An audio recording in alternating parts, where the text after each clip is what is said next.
नमस्ते प्रणाम नमक भाई बबलू। आप देख रहे हैं बबलू भोजपुरी। आप देखिए सारी लाल यादव का बात करें। देखिए सारी लाल यादव का अगला गाना किस कंपनी से है। देखिए टी सीरीज से गाना आने वाला है सारी लाल यादव का। उसकी बात जो है आपके अखिलेश कश्यप अन्नपूर्णा फिल्म से गाना जबरदस्त जो आ रहा है, बहुत जबरदस्त गाना आ रहा है। अन्नपूर्णा फिल्म से खेसारी लाल यादव के साथ अखिलेश कश्यप, मतलब दोनों एक साथ लोग trending writer, training singer, training writer और तूफानी मतलब मचाएंगे।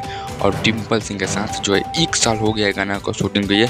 उसका अब रिलीज डेट मिला है क्योंकि कंपनी मतलब इशू चल रहा था अन्नपूर्णा फिल्म का, इसी वजह से वो गाना रोक दिया गया था। और बहुत ज़बरदस्त आने वाला है भोजपुरी में भाई साहब, क्योंकि लेके आ रहा है अखिलेश कश्यप, खेसारी लाल यादव और जी हाँ डिम्पल सिंह के साथ फिर एक बार टेंगे जैसे बवाल होगा जो 200 मिलियन लेके गए हैं।